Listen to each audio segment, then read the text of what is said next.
Estimados estudiantes, tengan todos ustedes muy buenos días. Una vez más nos volvemos a encontrar en el área de ciencia y tecnología. Aprendo en casa, semana 20, fecha 19 de agosto del 2020, institución educativa 3721, Santa Rosa de Ancón. Docentes Miguel Cantú, María Elena Dávila. Competencia: explica el mundo físico basado en conocimientos científicos sobre los seres vivos, materia y energía, biodiversidad, tierra y universo. Sesión: comprendemos cómo se forman las ondas electromagnéticas y el yodo en nuestro organismo. Grados cuarto y quinto, secciones A y B.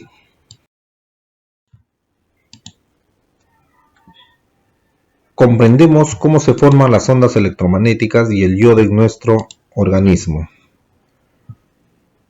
Usamos la televisión, la radio, la internet para desarrollar nuestros aprendizajes. Para llegar un poquito al tema, nos vamos a hacer las siguientes preguntas. ¿Cómo se transmite información en los medios de comunicación? ¿Cuáles son los fundamentos físicos de la transmisión de información por estos medios? ¿Cómo se transmiten las señales por televisión, radio o internet? El reto que tenemos para la siguiente sesión. Estás invitado o invitada a participar. Asume el reto de explicar y argumentar con base en conocimientos científicos y tecnológicos cómo se transmite información mediante internet, televisión y radio, y los beneficios para la familia. Propósito de sesión: explica y argumenta con base en conocimientos científicos sobre la formación y la naturaleza de las ondas electromagnéticas que fundamentan la comunicación por internet. Comprendemos cómo se forman las ondas electromagnéticas y el yodo en nuestro organismo. El gran desarrollo tecnológico que se ha producido recientemente ha propiciado el desarrollo de una nueva sociedad, conocida como Sociedad de la Información. Las TICs abarcan muchos instrumentos electrónicos como televisión, teléfono y computadora. El más representativo sin duda es la computadora. Actualmente los teléfonos celulares ya son pequeñas computadoras porque realizan muchas de sus funciones, como transmitir y recibir información vía Internet. Asimismo, nuestra aspiración no debe limitarse al uso de las tecnologías desarrolladas por otros, sino que el desarrollo científico y tecnológico de nuestro país pasa por el desarrollo de las competencias científicas de todos los estudiantes de educación básica. De hecho, el descubrimiento de las ondas electromagnéticas por el físico alemán Heinrich Hertz en 1886 sentó las bases de estos inventos. ¿Pero qué son las ondas electromagnéticas? Para responder estas y otras preguntas, deberás profundizar tus conocimientos, como leer los siguientes textos y formula tus propias respuestas. Punto número 1. ¿Qué es el campo electromagnético? Las partículas cargadas eléctricamente, tanto en reposo como en movimiento, crean a su alrededor un campo eléctrico.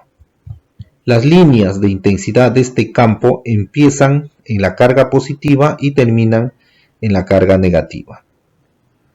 La corriente eléctrica, conjunto de partículas cargadas en movimiento, crea a su alrededor un campo magnético. Las líneas de inducción magnética, en este caso representados por B, rodean los conductores con corriente y siempre son cerradas. Estos campos se llaman rotacionales. La corriente eléctrica continua crea un campo magnético, cuya inducción no varía en el tiempo.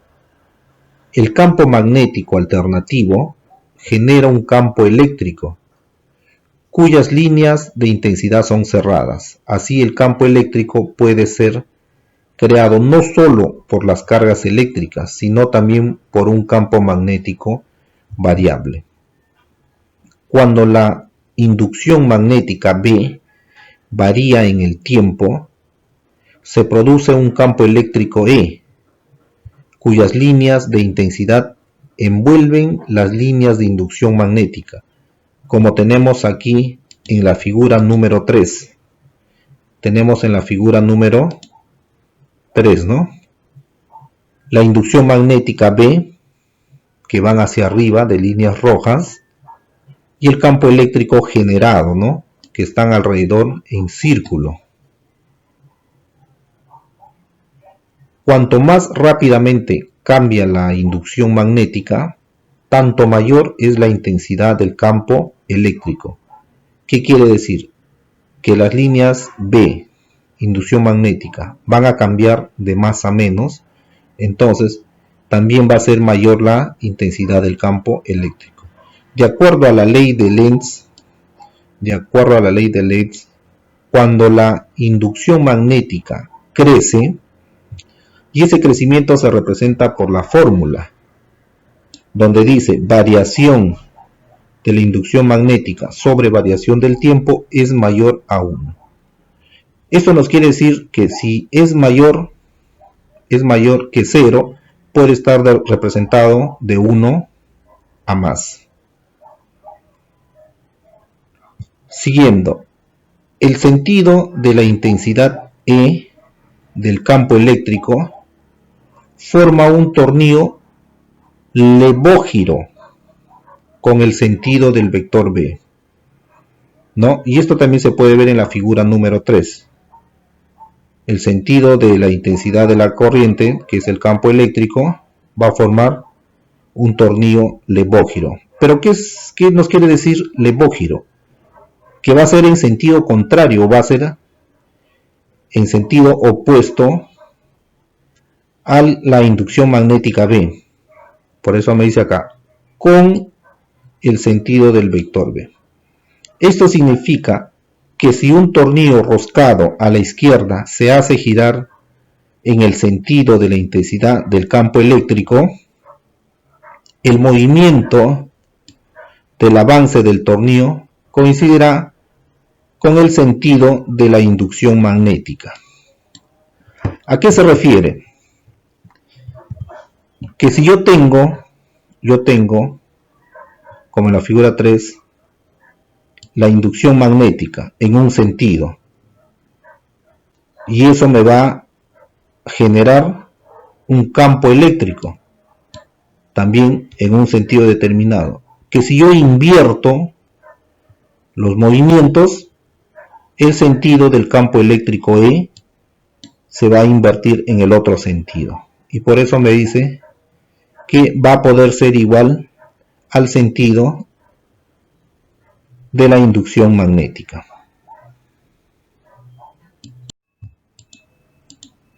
Punto número 2. ¿Cómo aparece el campo eléctrico cuando varía el campo magnético? Maxwell se planteó la siguiente pregunta: si el campo magnético variable crea un campo eléctrico, no existirá en la naturaleza el proceso inverso. Este razonamiento constituye la base de la hipótesis de Maxwell. En todos los casos en que el campo eléctrico varía con el tiempo, este campo genera otro magnético. Las líneas de inducción magnética de dicho campo magnético envuelven las líneas de intensidad del campo eléctrico, y eso lo podemos ver en la figura número 4. Desde un punto semejante a cómo las líneas de intensidad de un campo eléctrico abrazan las líneas de inducción del campo magnético variable. Vamos a ver la figura. Este caso es el opuesto al caso anterior.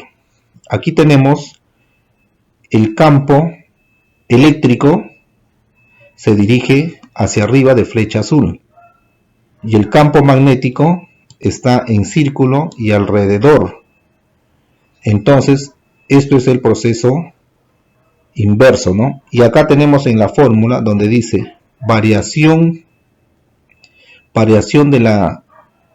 del campo magnético sobre variación del tiempo va a ser también mayor a 0. O sea, de 1 a más podría ser, ¿no?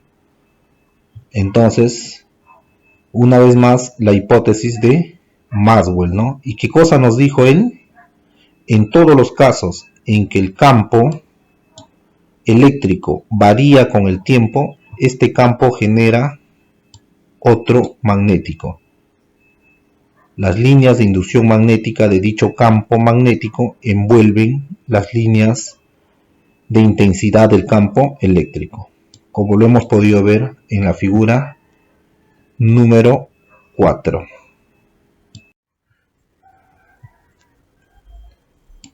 Bueno, continuando, según la hipótesis de Maxwell, el campo magnético B que se crea, por ejemplo, al cargar un condensador, se debe no solo a la corriente que pasa por el conductor, sino también al campo eléctrico variable E, que existe en el espacio entre las armaduras del condensador, así como en la figura 5.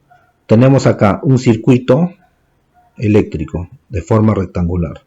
Dentro de ello tenemos un condensador. El condensador son estas dos placas que tenemos. Una placa cuadrada arriba y una abajo. Ahora, dentro de ellos hay un espacio. Ya, dentro de ellos hay un espacio. Y ahí se genera el campo magnético B, de círculo y color rojo. Entonces, ¿qué es lo que nos dice aquí Maxwell? Dice, el campo magnético B que se crea, por ejemplo, al cargar un condensador, se debe no solo a la corriente que pasa por el conductor, sino también al campo eléctrico variable que existe en el espacio entre las armaduras del condensador. Entonces, esto es la representación interna de un condensador. El paso del campo eléctrico genera un campo magnético dentro de un circuito. Siguiendo, además, el campo eléctrico variable crea un campo magnético igual al que se produciría entre las armaduras del condensador si existiera una corriente eléctrica igual a la que pasa por el conductor. El acierto de la hipótesis de Maxwell quedó demostrado experimentalmente cuando se descubrieron las ondas electromagnéticas. Estas ondas existen únicamente por el campo magnético alternativo. Crea un campo eléctrico también alternativo o alterno, que a su vez genera un campo magnético y así sucesivamente. Esto lo tenemos aquí dentro del circuito, pero a un costado. ¿Qué está haciendo? El circuito en general está creando un campo magnético B a un lado. Por eso me decía, estas ondas existen únicamente por el campo magnético alternativo. Crea un campo eléctrico también alterno, que a su vez genera un campo magnético, y así sucesivamente.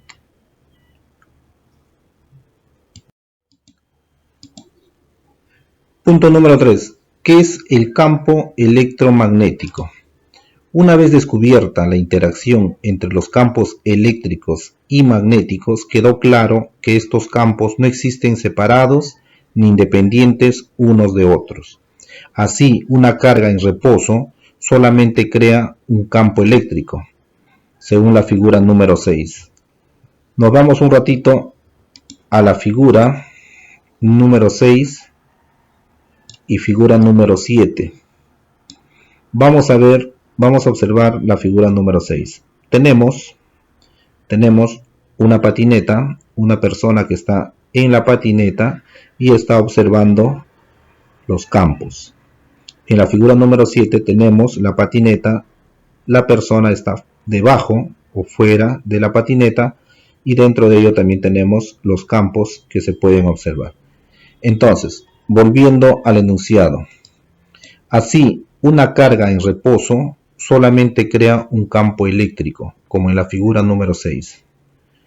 Si nosotros observamos a la persona y el campo, entonces no se mueve uno del otro.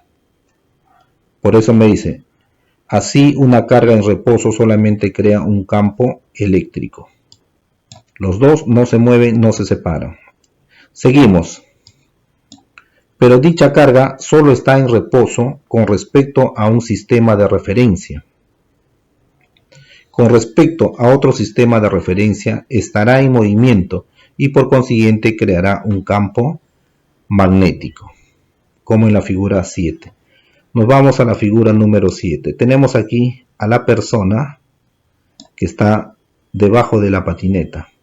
Entonces la patineta se mueve según nos indica la flecha y va a haber entre ellos un sistema de referencia pero en movimiento. Y cuando hay movimiento, ¿qué cosa se genera? Según el enunciado, se genera un campo magnético. Esto es lo que nos va a indicar la imagen. Siguiendo, exactamente lo mismo ocurre en el sistema de referencia asociado a un imán. Solo se manifiesta el campo magnético. Esto es cierto, ¿no? Nosotros tenemos un imán, acercamos a un metal y lo va a atraer. ¿Qué estamos percibiendo? El campo magnético. ¿Qué nos dice después? La ausencia de un campo eléctrico en el sistema en el que un imán está en reposo no significa que el campo eléctrico no existe en absoluto. Claro, en el imán vemos solamente el campo magnético, más no el campo eléctrico. Pero esto no quiere decir que no exista. Debe estar por ahí, ¿no? O de repente se puede generar haciendo algún movimiento o algún acto. Siguiente, respecto de un sistema de referencia cualquiera que se mueve con relación al imán, el campo eléctrico puede ser descubierto. Eso es lo que mencionábamos, ¿no? De repente, con ciertas acciones que podamos hacer, el imán de repente movimiento, girar algo, podemos descubrir el campo eléctrico.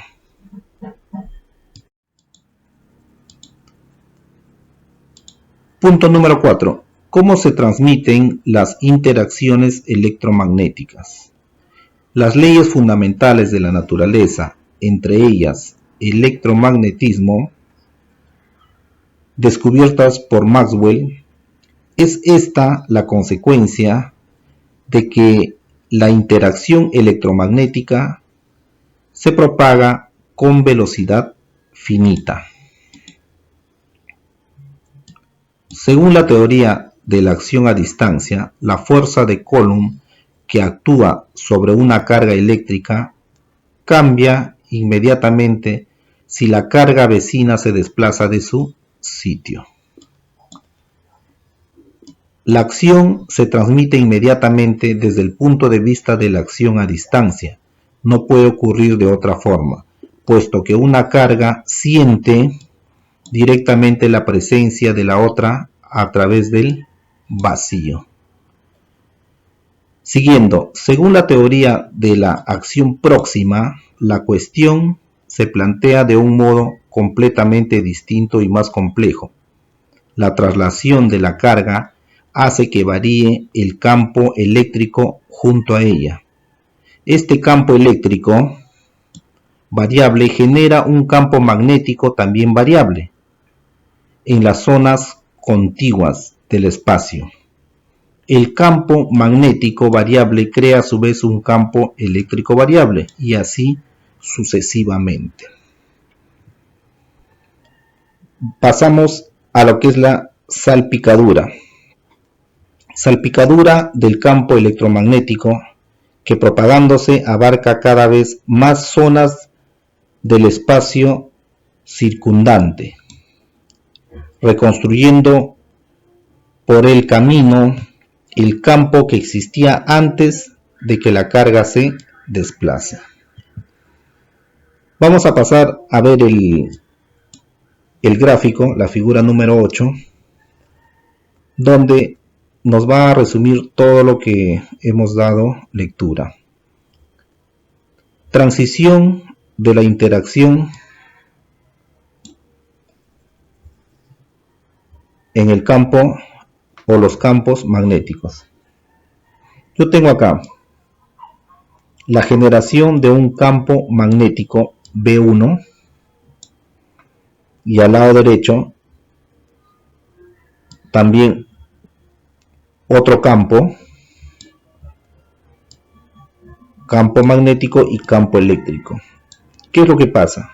Ellos se van a salpicar, dice, van a estar continuo o contiguo unas tras otras, y al momento que se van a acercar van a generar otro campo magnético que está al medio. Van a generar otro campo magnético que está al medio. Entonces, campo o primer campo y el segundo campo, ellos al acercarse van a generar otro campo magnético. A esto se refería como la generación de campo eléctrico y campos magnéticos variables. Y esto nos dice que se generan sucesivamente.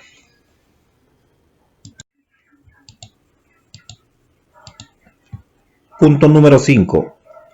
¿Qué es la onda electromagnética?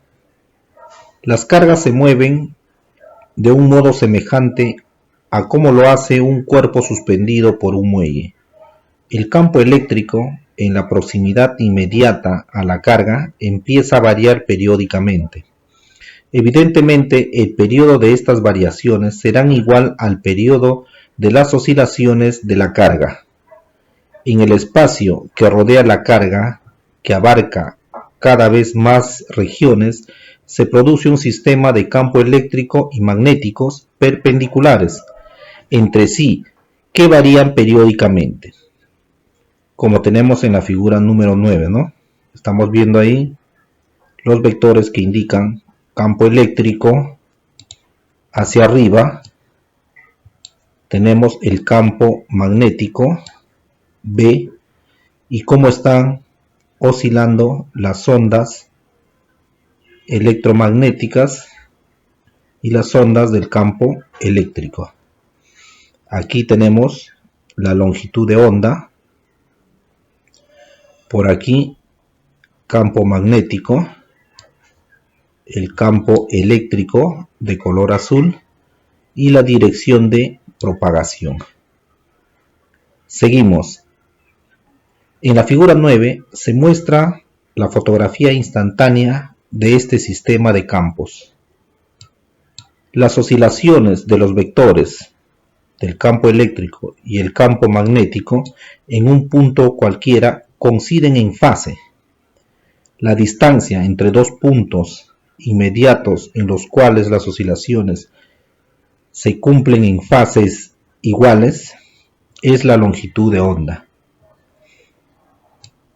En un instante dado, los valores de los vectores del campo eléctrico y el campo magnético varían periódicamente en el espacio con un periodo de longitud de onda.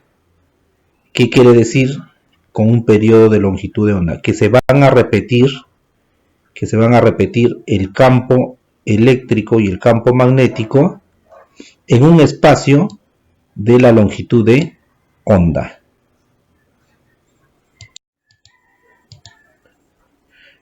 El yodo en nuestro organismo. El yodo es un micronutriente que se requiere en pequeñísimas cantidades. Es indispensable para que la glándula tiroides pueda producir hormonas tiroideas, que son sustancias que controlan el funcionamiento de varios órganos en personas de todas las edades. ¿Dónde se ubica la glándula tiroides? Se ubica a la altura del cuello, cerca o debajo de la manzana, ¿no? En el cuello, ahí tenemos en la figura. Fuentes de yodo. El organismo humano no produce yodo. Al requerir pequeñísimas cantidades de este, debe recibirlo de los alimentos. La mayor fuente de yodo es la sal yodada, sea esta de mesa, de cocina o sal de uso en la industria alimentaria. Todas ellas deben estar fortificadas con yodo y flúor. El Ministerio de Salud supervisa y vigila a las empresas que producen, almacenan, transportan y comercializan la sal destinada para el consumo humano. Primero, otros alimentos que son ricos en yodo proceden del mar: pescado, algas, mariscos y crustáceos. Los vegetales obtienen el yodo del suelo, por lo que su contenido es variable, pero siempre es mucho menor que el de los alimentos marinos. Número 2. Gracias al yodo, la tiroides cumple muchas funciones, entre ellas la formación cerebral y la agudeza mental. Por lo tanto, ayuda en el aprendizaje. Asimismo, la movilización de las grasas favorece la circulación sanguínea. Estimados estudiantes, ha sido un gusto compartir este video con ustedes. Les doy las gracias por su atención y espero nos haya servido de algo. Muchas gracias.